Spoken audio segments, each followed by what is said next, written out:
Just put down the things of the world and come along. When you know you're What have you now? Brutal Out Deh. I record some of the songs them like Smile Not to Dread. You know? And some more songs than that before even think about doing the album, you know? So when the record company came, those songs was already recorded and more songs, you know, but that's really it takes a minute to really you know, go forward and really figure out which one and which one, but it could be done. See what I'm saying? Because all those things happen.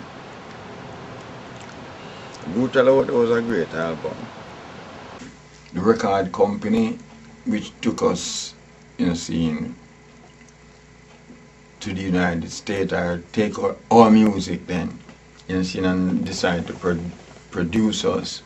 They came to Jamaica a couple times well to find me. Yeah.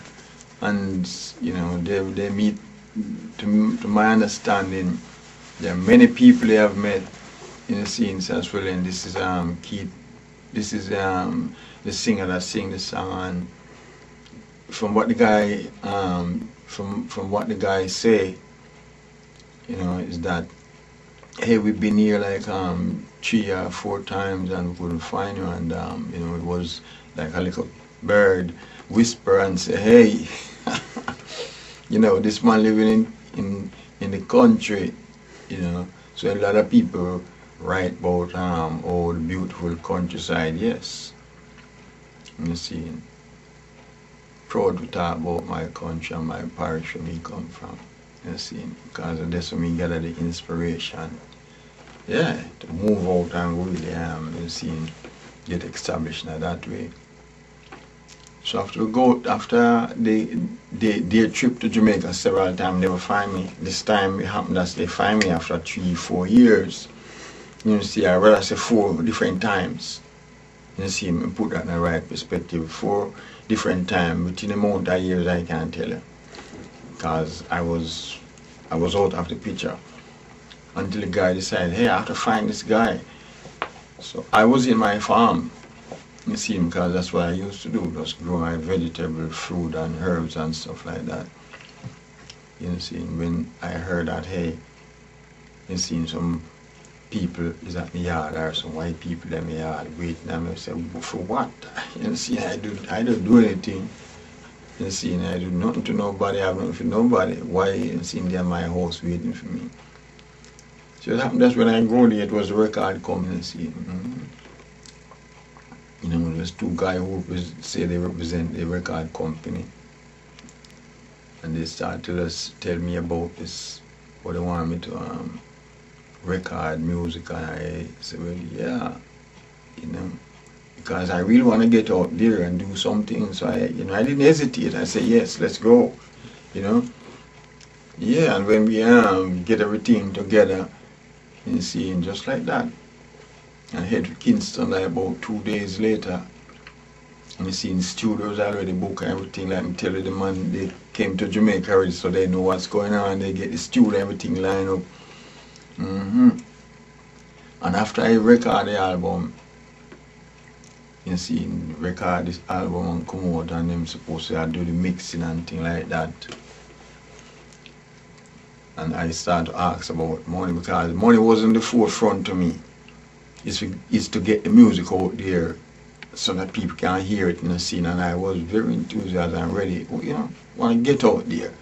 Yes, that I can be heard, you know, seen far and wide, and seen across all nation.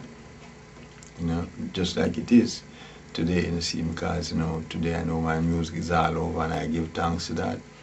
If I can free people through, you know, see, any vibe, I can free them through music, and you see, that's what I give thanks for. You know. So like I said, when I finished that album and I on my way to Savlamar, that is when I find out that, hey, the money wasn't being paid. When I record Brutal Out There, I'm talking about that album I repeat. and I can't repeat.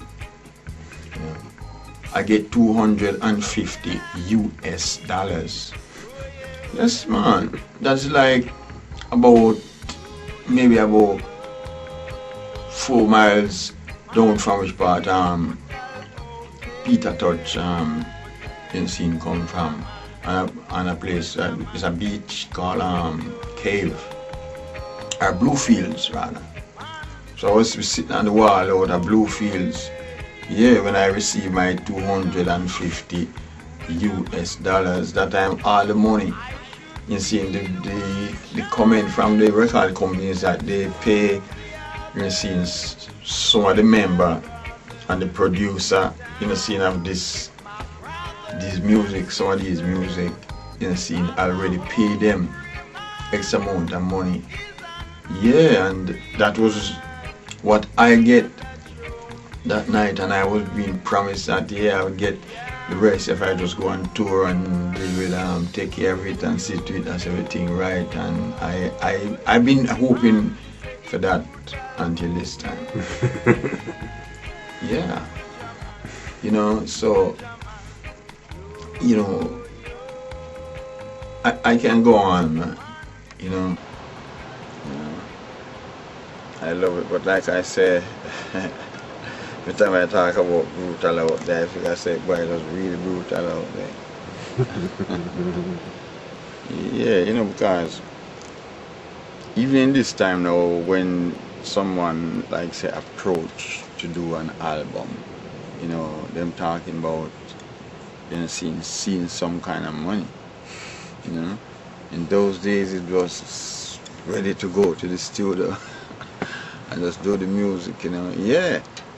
And when you come out of that place and you find out, so, well, hey, you do all these music and there's not much there for you, what I'm saying? It's like, but really, you never ever think about it like no, I never even think about it like that, because I don't want to get into the business, deep into the business. But like them saying, I pay my footing. Because I record a couple more songs to studio one several times and never even get a dime, see. Yeah, but we give thanks to certain things in the get out there. You know what I mean?